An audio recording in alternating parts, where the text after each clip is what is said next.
Hello प्यारे बच्चों। तो कैसे हैं आप सभी लोग। आशा करता हूं कि सभी लोग स्वस्थ होंगे, मस्त होंगे तथा खुशहाल होंगे।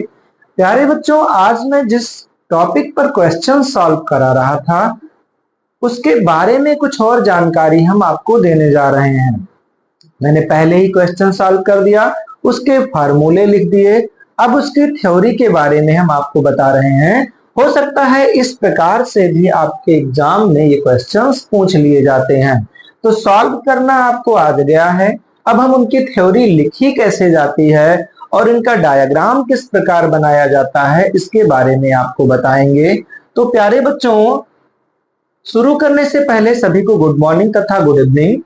हम फिर से पढ़ेंगे समांतर क्रम श्रेणी क्रम संयोजन के बारे में। इनको किस प्रकार लिखा जाता है और किस प्रकार हम एग्जाम पैटर्न में इस प्रकार लिखकर अच्छे नंबर को बटोर सकते हैं। तो प्यारे बच्चों, ये 10th क्लास में श्रेणी क्रम संयोजन के बारे में पूछा जा सकता है। तो क्या होता है हम देखेंगे कि श्रेणी क्रम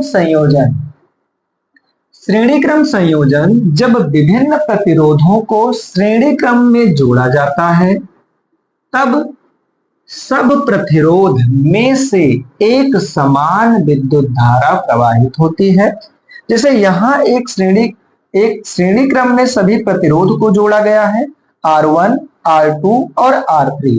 आप डॉट डॉट डॉट करके Rn लिख सकते हैं। क्या प्यारे बच्चों, Rn, क्योंकि जितने श्रेणी क्रम जोड़ोगे उतना ही आपका बढ़ता जाएगा, तो इसलिए Rn लिखा जाएगा लास्ट में।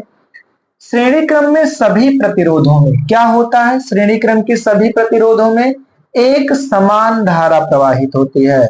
यहां भी धारा वही रहेगी, यहां भी धारा वही रहेगी, यहां भी धारा वही रहेगी और यहां भी धारा आपकी वही रहेगी।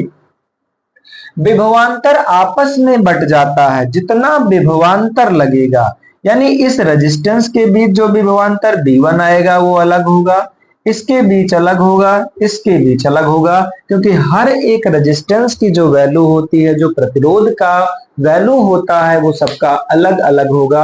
और अलग अलग वैल्यू के कारण, जैसे हमने रख दिया यहाँ 1 ओम रख दिया, 2 ओम रख दिया, 5 ओम रख दिया, तो इनमें जो वोल्ट बटेगा, और वोल्ट को रख दिया 6 वोल्ट, विभवांतर को क्या रखा 6 वोल्ट।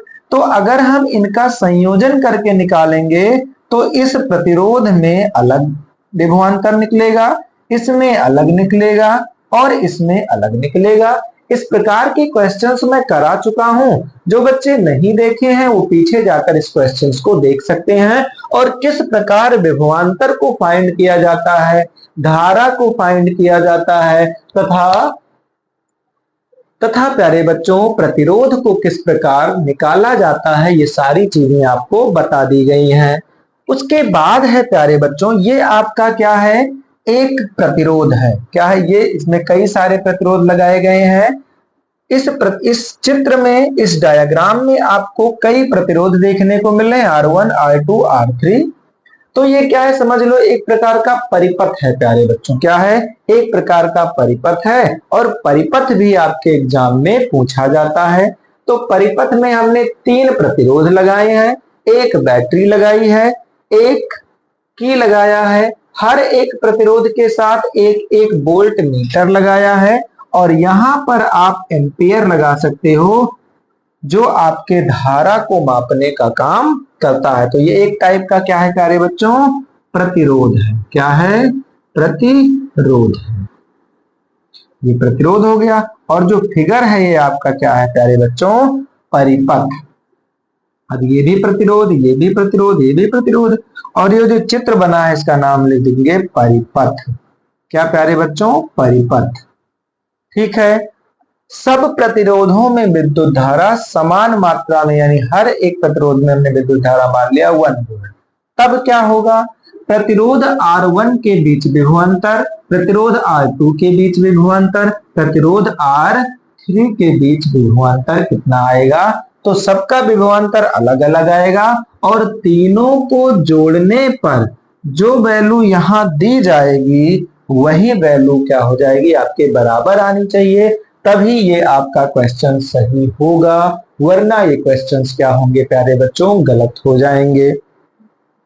उसके बाद है ओम के नियम के अनुसार, क्योंकि ओम साहब क्या है, एक साइंटिस्ट थे जिन्होंने क्या बताया कि B equal to I R होता है। यानी अगर आपको वोल्टेज निकालना है तो वोल्टेज की वैल्यू निकालने के लिए आपको आई आर से यानी धारा और प्रतिरोध से क्या करना पड़ेगा, मल्टीप्लाई करना पड़ेगा, जिनमें B1 equal to I R one, B2 equal to I R two और B3 equal to I R three होगा। इसलिए I R equal to I R one, I R two, I R three, I R equal to I का क्या लेंगे, पहले common लेंगे, R one, R two, R three, और R की value आपकी आ जाएगी R equal to R one plus R two plus are three. तो ये आपका हो गया प्रतिरोध। क्या हो गया प्यारे बच्चों, प्रतिरोध। और ये आपका हो गया विभवांतर। क्या प्यारे बच्चों, विभवांतर। दोनों ही इंपॉर्टेंट है, ये भी फार्मूला और ये भी फार्मूला वेरी वेरी इंपॉर्टेंट। क्या है, वेरी वेरी इंपॉर्टेंट है।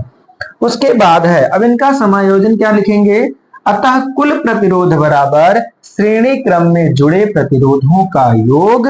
इसे सिद्ध होता है कि श्रेणी क्रम में कुल प्रतिरोध सभी प्रतिरोधों के जोड़ के बराबर होगा। यानी इन तीनों का जब हम प्रतिरोध निकालेंगे तो तीनों का सभी प्रतिरोध जोड़ों के क्या होगा, बराबर होगा। और इससे हम धारा तथा वोल्ट मीटर से वोल्टेज अलग अलग प्रतिरोधों में बता सकते हैं। तो प्यारे बच्चों, ये बहुत इंपॉर्टेंट टॉपिक पर विषय पर चर्चा हुई, इनको आप याद करेंगे और ये परीक्षा में 3 मार्क में पूछे जाते हैं। कितने मार्क में प्यारे बच्चों, 3 मार्क में पूछे जाते हैं, बोर्ड एग्जाम में पूछे जाते हैं। तो प्यारे बच्चों, आप हमारे चैनल को लाइक करिए, सब्सक्राइब करिए तथा शेयर करिए और अपने दोस्तों के साथ हमारे चैनल के अपने दोस्तों को हमारे चैनल के साथ जोड़ने के लिए कहिए और अच्छे अच्छे नॉलेज के लिए आप हमारे चैनल के साथ जुड़े रहिए। तब तक के लिए धन्यवाद, टेक केयर।